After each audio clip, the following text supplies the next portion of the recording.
No, not more. I appreciate so much Tim Walker covering the class Sunday and Wednesday. I was able to listen to Wednesday night on the way home. I was listening to it online. And Tim just does a good job. You know, he just really does a good job. And so I got to enjoy keeping up with our Romans class, you know, while I was going that way. And here we are coming up on chapter 3.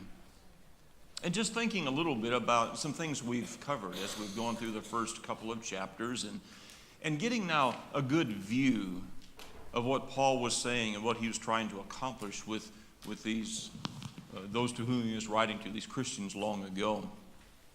There's the introduction part, you know, in the first part of chapter 1. And of course, I think a theme is more or less established there in verses 16, 17. But then, verse 18, there's a real turn. And verses 18 in chapter 1 through chapter 2 and chapter 3, Paul's really getting down to the point, isn't he? And dealing with some issues that I'm just not really sure that those Christians in Rome were expecting to see that in the letter. You know, and I've just tried to imagine how they were responding and what they were thinking of that. It's a very powerful message, both the idea of there being a theme, the gospel is for all, and the fact that there's this problem with sin. Whether you're a Jew or a Gentile, there's this problem with sin. Does anybody else need an outline over on this side too, Tim? So we have that kind of laid out for us now. You know, when we come to the end of chapter 2, you know, it could have very well been so easy for the Jewish Christians to kind of point to those Gentiles over there and say, yeah, y'all got some problems, right? Or end of chapter 1, I should say. Y'all got some problems. Can you imagine that? And I almost feel like that before Paul got into chapter 2, he should have said, and to you Jewish folks out there, brace yourself. Because he had some things to say to them that might have been surprising. You know, they might have had a hard time just kind of adjusting to what he had to say right here. And so that takes us through chapter 2. And it's here in chapter 2, we see some things, I think, learn some things about Paul or about God's judgment here. And we should understand that God is in the place of making judgment, and Paul is laying out the reasons why his judgment is right, why God's judgment is right. You know, as verse 2 said in chapter 2, the judgment of God is according to truth. And in some ways, nothing more needs to be said. That establishes God's truth and why he can make judgment. I think in chapter 2, the lesson here that was being presented by Paul, I think there's some things we can learn too as Christians today. I mean, nothing else, let's be reminded about God's judgment, that it's right, it's just, and that we are all subject to it. And that Jew or Gentile alike, we've learned here so far that there is a problem, sin being kind of the root cause here. But going back to the text and understanding just the storyline of those to whom he's speaking, we also see that there was quite a division between the Jew and Gentile. Well, that's not new news to us in any way. But I think it really stands out here, and it's something for us to think about and be really aware of. It's like we said at the end of chapter 1, again, those Jewish Christians could very well have been saying, yeah, you Gentiles, you all got some problems. But at the end of chapter 2, maybe they were kind of in their place a little bit more and then realizing, okay, so there is another issue here. I'm hoping that's what they were thinking at that point.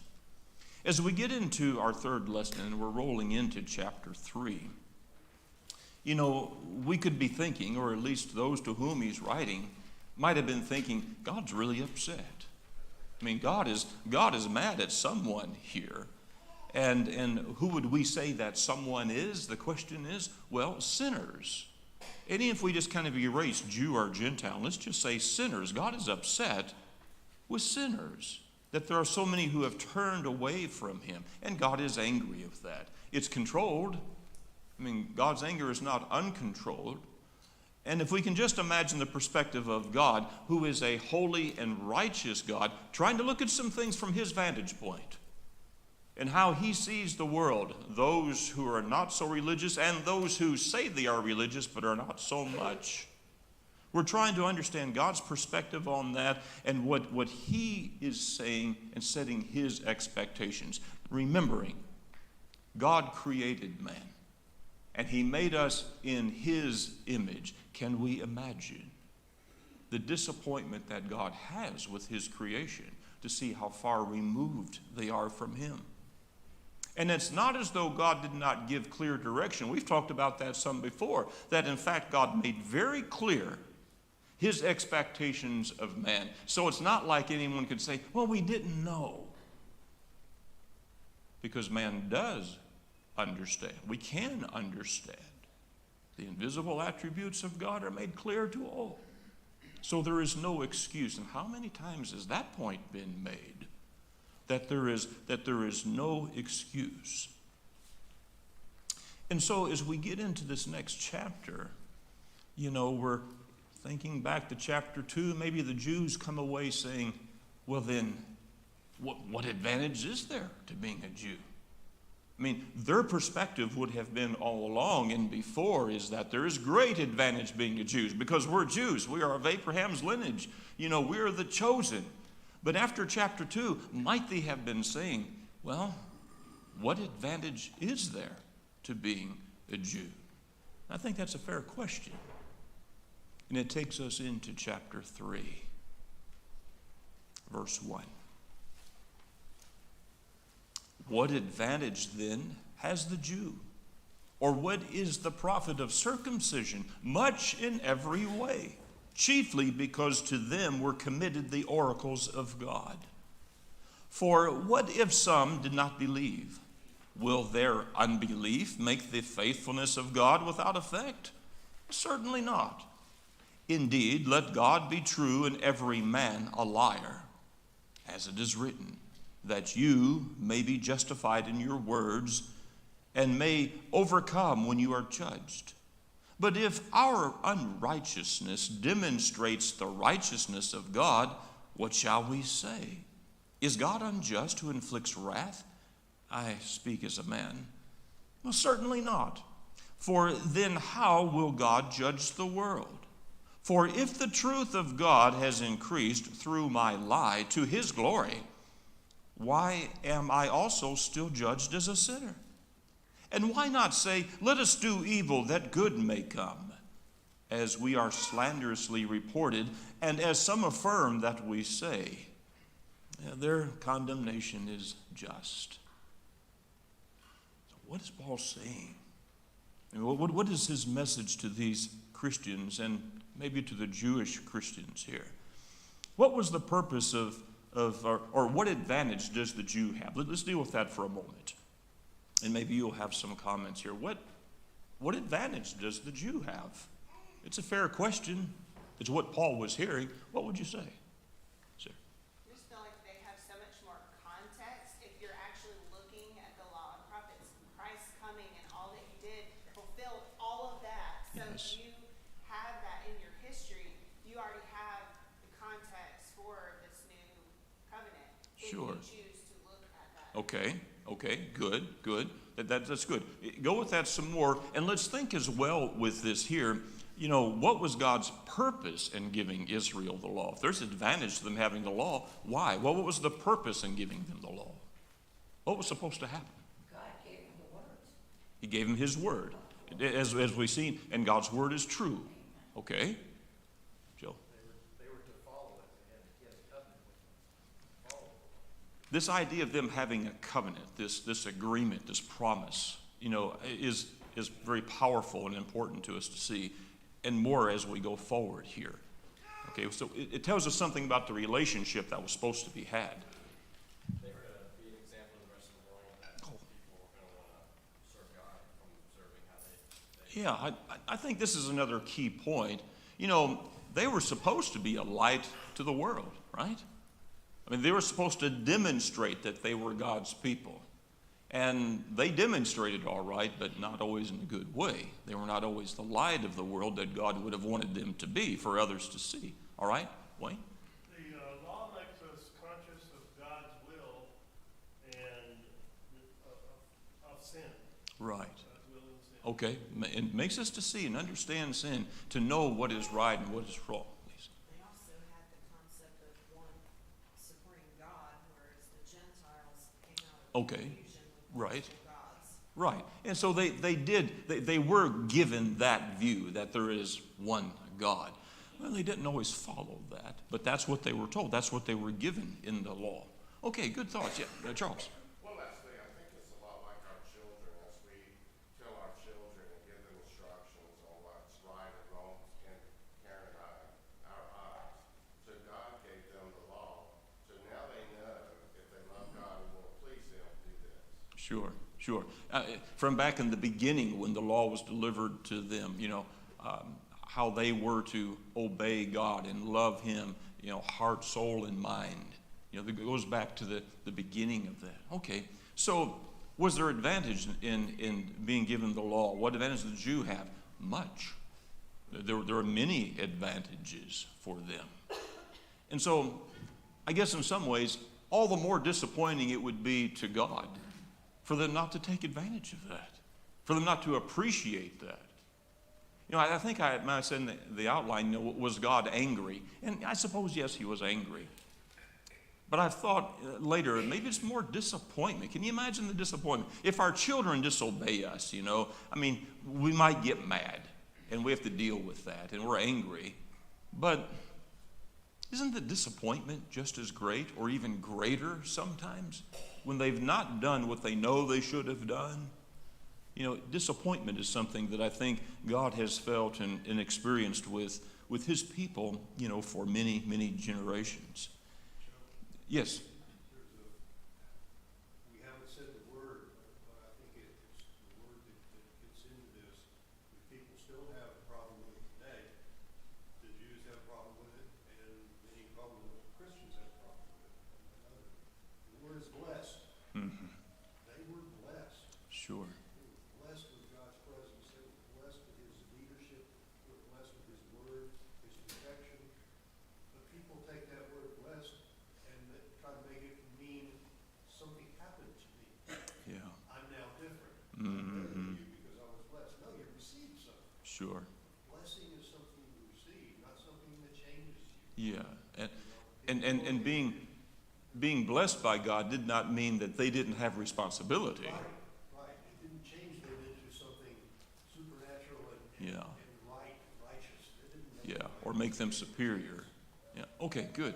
Good thoughts. Okay, in verse 2, what is the advantage? Well, much in every way, chiefly because to them were committed the oracles of God. Committed. Some versions might say entrusted with the oracles of God. This was the great advantage for being a Jew.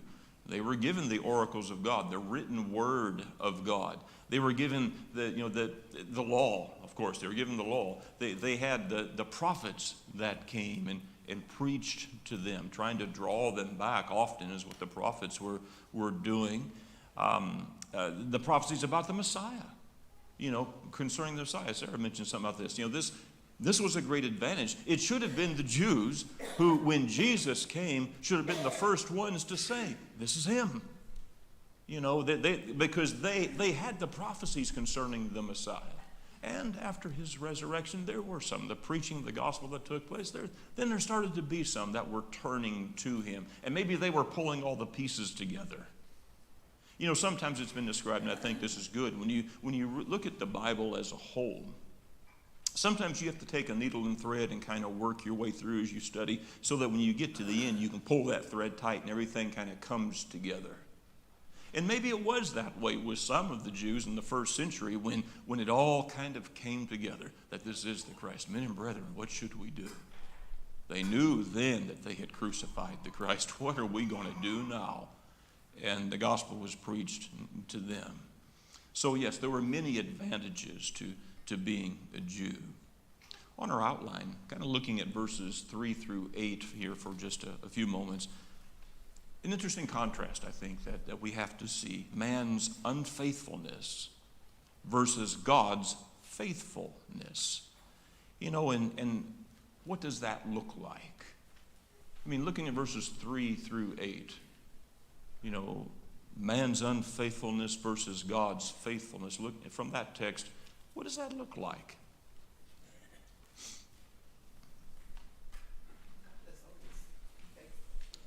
That God is always faithful. We're the ones that have to reach out. We are the ones that prove ourselves unfaithful. God proves himself faithful always. Okay? What are thoughts, Joe? Say in relationships, a lot of times your commitment to people is shown when there are difficult times. And so I think by man's repeated rebellion, it's opportunities where God's forbearance comes out because of man's repeated rebellion. Because if man was always faithful, then you wouldn't see examples of his faithfulness. Okay. Yeah, so we see the faithfulness of God demonstrated sometimes in view of man's unfaithfulness. Okay, we see this. What does the text tell us about God's judgment? What comes out of the text about God's judgment? Well, it is for everybody. That is for everyone. That no one is excused from that. Okay. What else? What do we see about God's judgment? It's just. It's just. It's true. God's judgment is true. Righteous judgment that comes through his word. Let God be true and every man a liar. God's word is established. And to those Jews that Paul is writing this to, they should already know that. But it appears they need a reminder, just like we need a reminder of that. We have to be reminded of that. We do. To know that God's judgment is right. Justice. How would you describe God's justice? Strong. Strong? Okay. Because we are weak. Okay. That's, there's a big contrast. Yes. Yeah. God's judgment is never waffling. Okay. What else would we say? God's justice. What would we say? I would say he's just and fair to the faithful and the unfaithful. Okay. Just and fair to the faithful and unfaithful. No partiality. That's already been identified as we're going through the text. Impartial, okay? His fairness, his justice is proven. When we go through the Bible story, sometimes people don't like talking about judgment, but isn't there a lot of judgments as we go through the Bible story? And God's judgments are always fair, they're always just, they are impartial. And so we see that time and again. And so I would like to think that as Paul is writing this to these Jews, they couldn't argue with any of that. They know that God's judgments are that way. And so the point of emphasis, I think, in these verses right here has a lot to do with God's justice. The question, what would it say? What would it say if God overlooked sin? What would that say to us if God overlooked sin? Chaos. Not important. It wouldn't be important. Yeah, it wouldn't be important. Okay. What would it say to us if God overlooked sin? What would it tell us about God?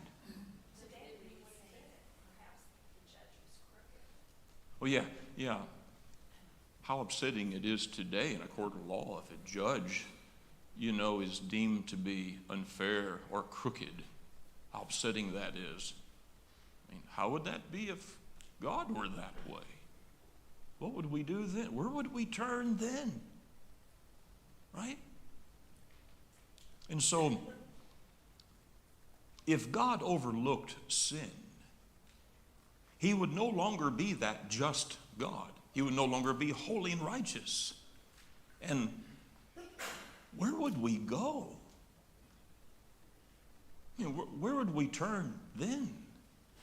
We turn to God with confidence and trust now because we know his judgments are just. What would we do? We would have nothing. We'd go to idols. Well, yeah. That would be the easiest, just go to idols. But that would be awful. God cannot overlook sin because he is God. And God's righteousness shines even brighter because of unrighteousness. It makes him even brighter. And so sin, so the question is going to be, well, should we sin more? Should we sin more so God's righteousness can be seen? I mean, that's really what verses 7 and 8 are about. Well, we should sin more. And this will elevate God even greater. Certainly not. The apostle says. No, God is not calling us to sin. He's calling us to righteousness. And just the key idea, it seems to me, is that God cannot overlook sin. Even among the Jews. Remember the context now to whom he is speaking. Even among the Jews, God cannot overlook sin. And I almost get the impression that there would have been some who would have expected, well, for us, we're different. It is interesting to think that the story of the Jewish nation, the relationship to God, is largely about the unfaithfulness. There are faithful, certainly, but it's largely a story of being unfaithful, and going back to Joe's point, and God's reaction to that all along, his faithfulness. Sure. But here they are sort of bragging, well, what's the advantage of being a Jew then? Well, wait a minute, let's remember, the history says that largely we were not faithful as a people. Right. Very good. All right. I think we're getting this bigger picture of just what's happening here. And in some ways, it's kind of bleak and depressing. The Gentiles, what have they got? And the Jews that are not faithful to God, what have they got? I mean, starting to look kind of bleak. Well, it's not going to stay there. But you kind of see where it is right now, right? Joe? If God ignored sin, then there would be need for a Messiah. Well, true. Yeah, what would the purpose be? Yeah, what would the purpose? Right. Okay. Let's look at this next section here, looking at verses 9 through 20. And this starts to, I think, more or less kind of wrap up a point that he's been dealing with here. A message here that's just ringing very clear. God's disappointment with sinners and making the point that all are sinners. And that's going to be the next major point that comes. Let's read a little bit. Verse 9. What then? Are we better than they? Not at all. For we have previously charged both Jews and Greeks that they are all under sin. As it is written, there is none righteous, no, not one. There is none who understands. There is none who seeks after God. They have all gone out of the way. They have together become unprofitable. There is none who does good, no, not one. Their throat is an open tomb. With their tongues they have practiced deceit. The poison of asps is under their lips, whose mouth is full of cursing and bitterness. Their feet are swift to shed blood. Destruction and misery are in their ways. And the way of peace they have not known. There is no fear of God before their eyes. Now we know that whatever the law says, it says to those who are under the law, that every mouth may be stopped and all the world may become guilty before God. Therefore, by the deeds of the law, no flesh will be justified in his sight. For by the law is the knowledge of sin. Look at all these texts here from the Old Testament. Different periods of times. These are things that were said concerning those who were just living ungodly lives. Often addressing the Jews, in the context. And Paul is really kind of ramping up to a point that we're all guilty of sin. It doesn't matter our background, who we are, Jew or Gentile, but we are all guilty of sin. And maybe right now there's a little extra emphasis being placed here to the Jew. Don't get too comfortable with where you stand right now, is what he's saying. There may be some times in the book of Romans where it's a little bit difficult to know exactly where Paul is going, but I don't think that's true right here. We can understand what Paul is saying. We can understand now even where he's going. That there is no excuse, as has already been proven. The fact is that Paul is teaching Jews and Gentiles the problem here is sin. And maybe another important point that has to be mentioned is the fact that God condemns the unfaithful Jew is perhaps the best proof ever of the absolute justice or fairness of God. I think that's a key point. We were just talking about the justice of God, the fairness of God, and the fact that he would condemn his chosen people, those to whom he has delivered the law, says something about God's justice. As he's saying to the Jews, yes, even you should have known better. You are sinners. And so we have to see that justice of God. Now soon he's coming to this point, I think, of giving hope, because I'm going to tell you, chapter 1, verse 18 through chapter 3, this has not been so encouraging to me. You know, it's kind of confirming what I've known in my mind a long time. There's a problem with sin, and it includes me too. It doesn't matter what our background is. Even if we were a part of that chosen people of God long ago and had been receivers of the law, there is still a problem with sin. And so some have to be thinking now, if there's no advantage to being a Jew, well, which there is, we determine, but some may be saying, well, what advantage then is there to being a Jew? We can think. Some people are going, what now? What hope do we have? What now? I mean, the Gentiles had clearly, have turned, from the clear attributes of God, chapter 1, the invisible attributes of God are seen for you. Have no excuse. How many times? You have no excuse. And then in chapter 2, he says basically the same thing, to the Jews. He says in verse 1 of chapter 2, you are inexcusable. Okay, I'm getting the point. There's no excuse for sin. God has made his will and his way known.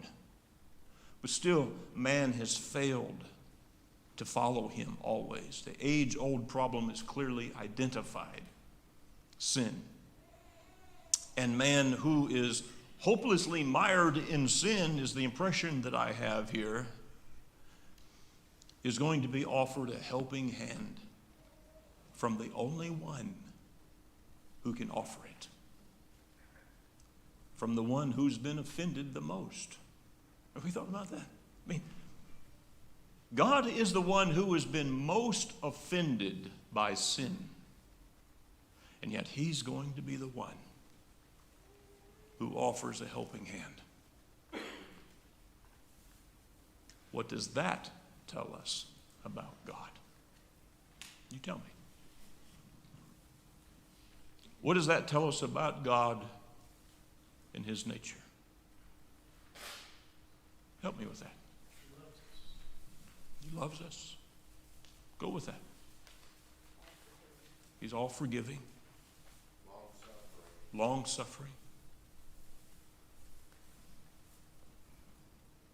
I mean, there are just times in the history of man and God's relationship with man that, from our standpoint, most of us would have said, I'm through with you. I'm done. Right? But God is still there, not accepting sin, not accepting us in sin. But his offer is still there. His hand is still reaching out. We have to go to him. But even in the worst times of mankind, it seems, when we would give up, when we would turn away, when we would say, I'm through with you, God is still there. Even with Israel, when God got to a point of just saying, there is no remedy. Remember that? It's so frustrated with Israel, and they were so far removed from him that he said, there is no remedy. He still didn't give up. Think about that. He still didn't give up. His plan was still in effect. His plan was still going to come. Jesus was still going to come. And that's where Paul's going here. That's where he's going. Yeah. I think that this was another lesson in this reading. The Jews were like children. When I was a child, under my mother, she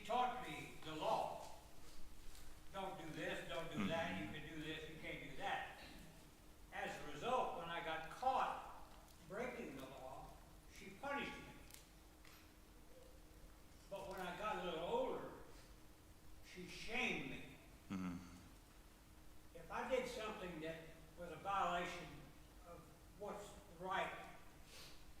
I had a great mother who taught me, and she would shame me. I'd be ashamed, Martin. I would be ashamed that you did that. And that cut me to the heart.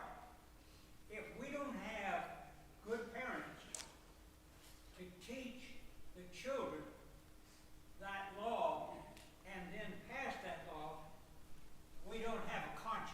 Right. That's the problem in the world today. Conscience don't bother people if you've never been taught.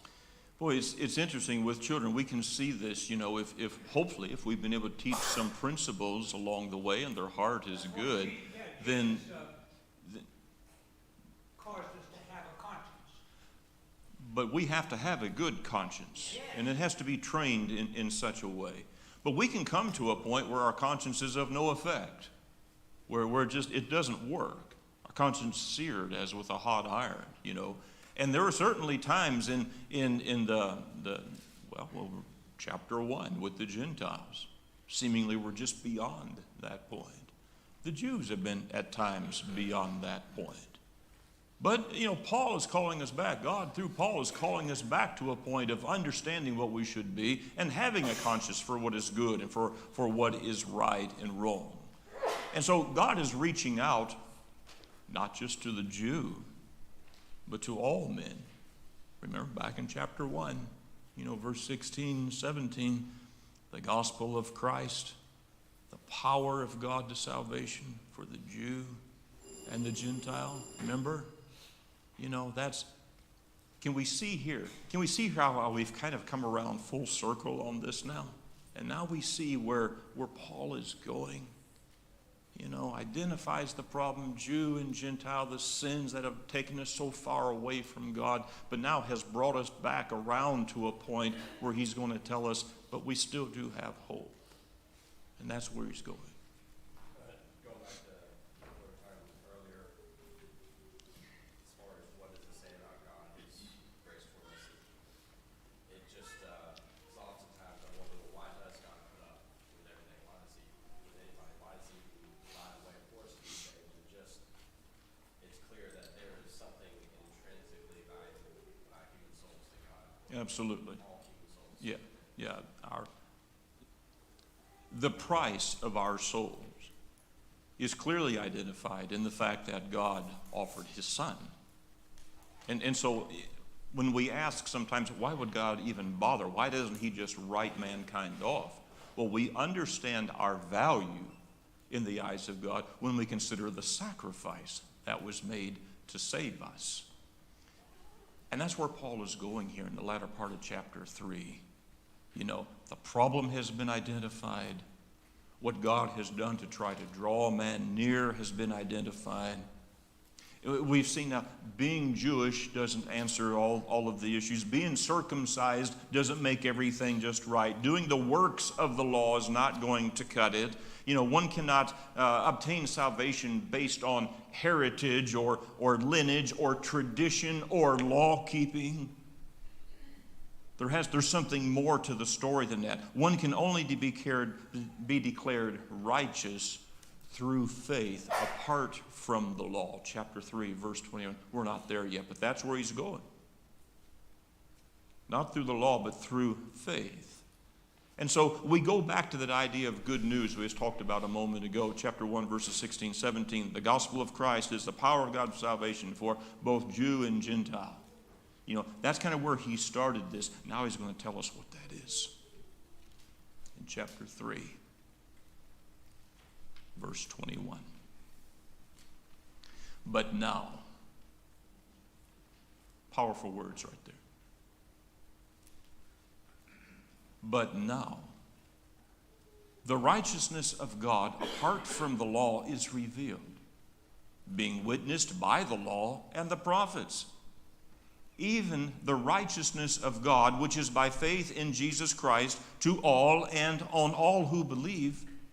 For there is no difference, for all have sinned and fall short of the glory of God, being justified freely by his grace through the redemption that is in Christ Jesus, whom God set forth to be a propitiation through faith in his blood to demonstrate his righteousness because of the passing over of the sins that were previously committed through the forbearance of God, to demonstrate at the present time his righteousness, that he might be just and the justifier of the one who has faith in Jesus.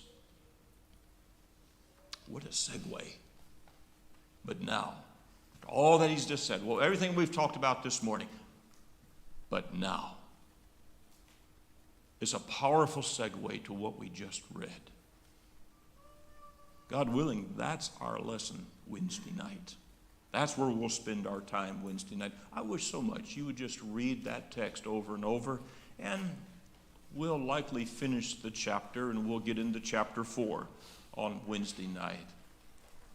But this is such a powerful text that kind of pulls everything together that we've been studying about reading in chapters 1 and 2 and coming to this point. Let's not miss the power and significance of what we just read. Thank you so much for being here. Do a little reading this week. God willing, Wednesday night we'll take up here.